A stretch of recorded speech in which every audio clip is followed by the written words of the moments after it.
Hey everyone, hello. Carla with Trust the Process again. I know it's been, I said it'd be a month, every month until I kind of get things on a flow. Wanted to let everybody know that, been doing okay. Learning more balance, learning how to really accept myself and others for who they are, and just continuing to just thank God for the growth that he's provided me with. The opportunity was always there, but thank you for giving me continuous chances to finally realize that the option was always there, and that it was up to me to just tap into it and take that, that chance and exercise that trust that he wants us to have in him. This morning I was like listening to some songs, and it was just like things were just going through my head, and I was like, it's video day, one of the first questions I asked myself, and I said I would ask the audience, of course, today was, what does real peace of mind look like to you? And I'm reading from my notes today. Peace of mind can be just alone time. It could be singing your music, listening to music, outside in nature, and so what does that look like to you? And if you haven't actually put together what your depiction of peace of mind really looks like, taking the time to write it down and really focusing on what it is that you require in your life that would give you peace, and also differentiating between if your mind is actually allowing you, not allowing you, but if your mind is still allowing you to elude the peace that God has promised you. I hope that worded right. Yeah. And if it's not, then it's okay. But really just focusing in on what is it that's in your mind that's really holding you back, and not allowing you to process the person that God wants you to be.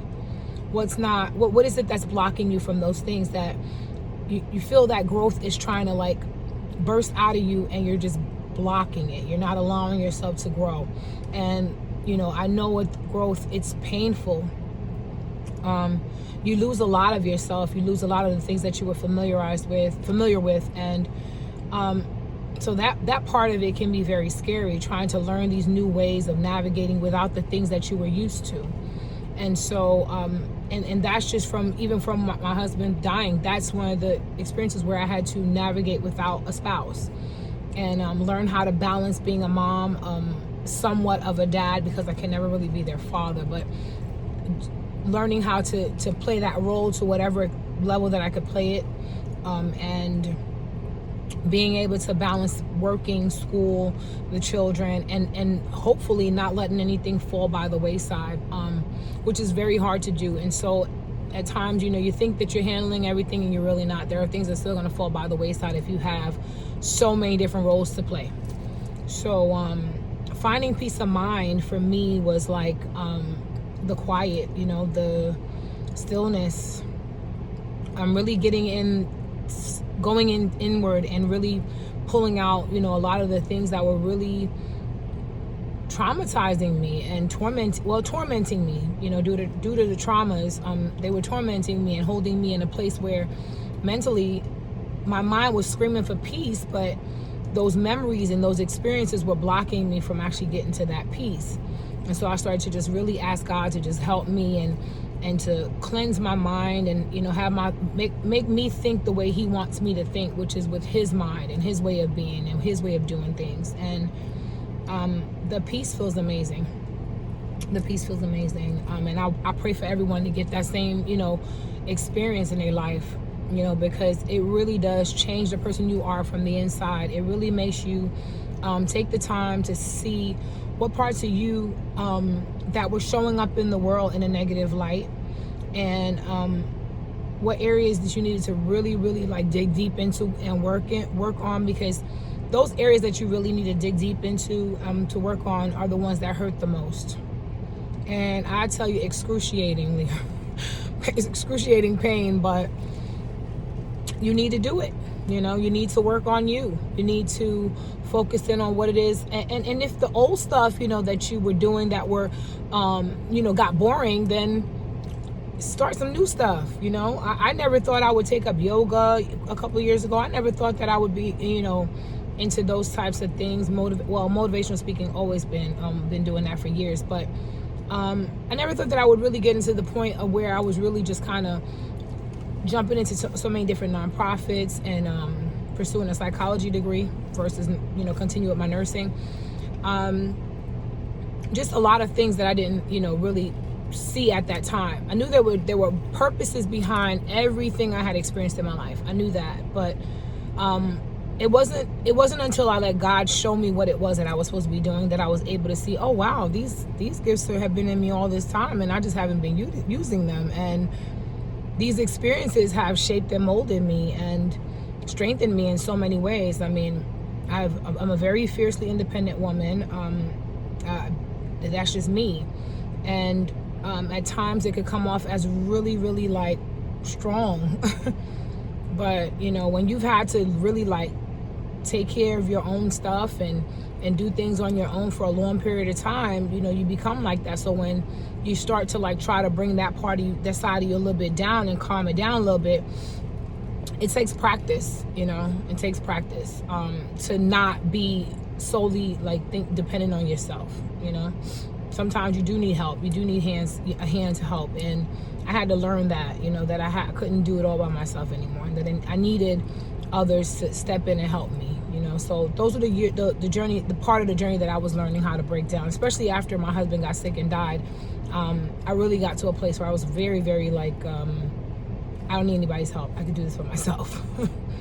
Yeah, and then I fell apart for a minute. So, you know, cultivating peace in my life and the children's lives was really an important part of my journey.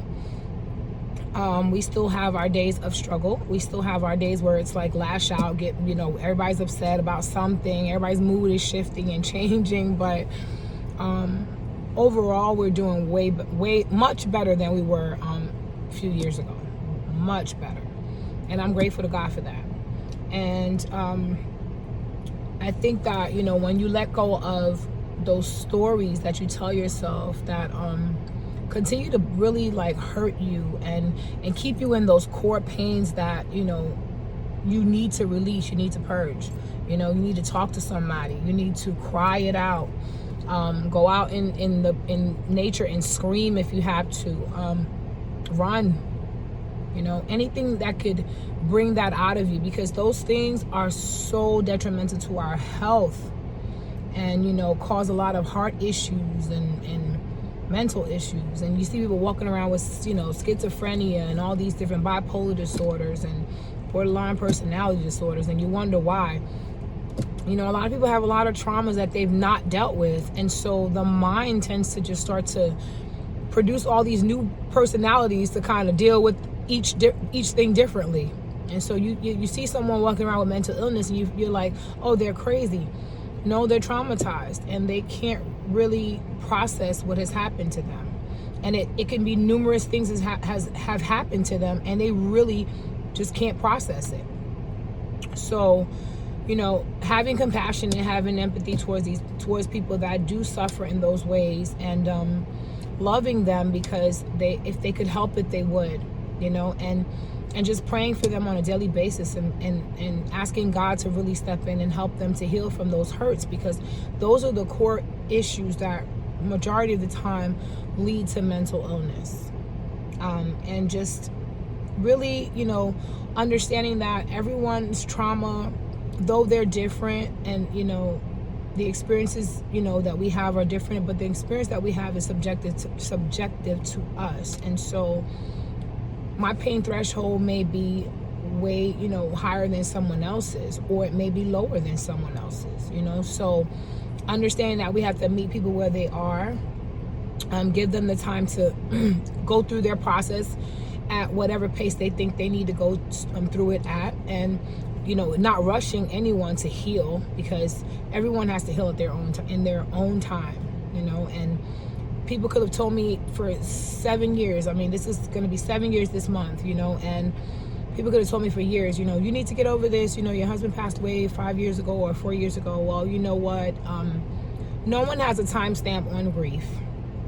And I think at the time when I used to hear little things like that from people, I just would look at them and say in my mind, I would think, how do you really know what I'm dealing with right now? If you've lost a spouse, then I could understand, but how do you really know what I'm dealing with right now? I don't know what it's like to lose a mother or a father, so I know what it is to have a loss, but that kind of loss, I don't know. I have not experienced it. So for someone to tell a widow or widower, a mother that's lost her child or whatever, to tell them how their grieving process should be is very selfish and self-centered. And it's none of your business how they process their grief. They process their grief the way they process it, and though it may not look like the right way to process it to you, it's their way and it's right for them. And I believe more so that is why psychology became such a calling for me, because I've gone through so many different things, and I just felt like I wanted to help people to walk, and not walk their journey, but guide them with whatever tools that I have that have helped me, and they can either keep some of the tools, use some of them, get rid of some, whatever works for them, customize it to make it work for you, and also knowing that God is in the center of all of it. He is the center of everything, and He's at the center of everything that I do. And so I don't make hasty decisions without Him. I used to when I was younger, but as a woman, I don't make hasty decisions anymore. Don't regret a thing that I've experienced in my life. Love my life. Love that I had to learn from my mistakes, because those mistakes made me not even mistakes, those learning lessons, because it's a classroom. So those lessons that I learned were good for me. It was good for me, and no regrets. Just loving myself and wanting you to love yourself just as much. Taking the time to get to date yourself, get to know yourself. Go out and do your nails, relax, get a massage, whatever it is that makes you feel good, whatever your peace of mind looks like, facials. But focus on you. And the alone time is so beautiful. Just focus on you. In all the years that I have been a mom, I've never had that alone time. And so, the alone time feels amazing. They're growing, they're teens, and one is 20, going to be 21. And so, the alone time is necessary, and it's okay to take alone time, even if it's sitting in your car for an hour like I used to do. I still do that sometimes. But checking in with yourself on a regular basis and seeing where you're at. And don't just jump in from one thing to the next, to the next, to the next. Always take a little break, take a break. Even with work, I have multiple things that I do during the day, and I always have to give myself that time to take a break and before I go into the next thing, and so clear my mind of whatever it was that I was doing earlier, whether it be mommy mode or, nursing mode or, teaching mode. The things that I'm doing, I just kind of take a break in between. I give myself that time to separate the things in order for me to be more functional. I function better when I give myself that space in between. If I carry things over into the next space, then it kind of just goes all over the place. And so that's with anything in our lives, as we're growing, we're just learning not to carry the old into the new. And those are the lessons I had to learn. And I am loving that I learned those lessons. I'm at peace because I learned those lessons, and I feel amazing. So know your worth, love yourself. Don't take anything that you don't deserve from anyone, and just appreciate that God loves you, and all He wants you to do is love yourself just like He loves you. And trust the process, everyone. Trust the process that you're in this moment. Trust that everything that you go through, whether it's good or bad, is necessary, and that the growth on the other side of it is so it's worth it. As I always say, it's very much worth it. And the smile that you'll have, the love that you'll have for yourself will be the most authentic love you have for yourself. Appreciate everything that you do, the breath that you take every morning, the children that you get to love every day that are healthy, and the legs that you can walk with, to the store or just around the house to laundry, all those things, because there are so many people that can't do what we're doing right now. Even the fact that we're, people are on YouTube like myself, doing videos and not exposing, but letting you into our worlds, because there are personal things in people's lives that, some people don't like to share. I believe that your story shouldn't be a secret. I believe your story should be told because there's someone that needs it. And so when you deprive someone of the story that a story that they may really need at that moment, a story of trial, tribulation, triumphs, the victories, the glories, and the glorifying of God in everything that you're doing. Those are the stories you want to share, and those may be the most painful ones, but they are so necessary to be shared with someone else to help them to grow and go and grow through their process, because a lot of people are stagnant, and so they need someone to change that light to green so that they can move, because a lot of people stay at that red light and they don't move, and they're just like, wow, I need to get out of this space, but I can't. So your story will be the story to push them, to help them to see that there is a brighter day, that there is light at the end of the tunnel, and the sun does come out. Even when it's cloudy on one day, the sun will come out the next, at some point. So be a light in everyone's lives that you encounter on a daily basis, because we are all light. We're all working, and loving God, and just God bless you. God bless everyone, and trust the process, guys, because it really is such an amazing journey. God bless you. I pray for all of you, and I just want to see everyone happy. Everyone happy, and everyone thanking God that they're alive every day, because I thank him every moment. From the time I wake up and open my eyes, I thank him for the breath of life, the love that he gives me, and the greatest gift of all, my children, 5 beautiful children that are just amazing warriors, just like their mother, just amazing and creative warriors, musicians and artists. I couldn't, imagine not having them in my world right now, so yeah, my blessings came, and I have 5 heartbeats to prove it. So thank you, everyone. God bless you, and trust the process.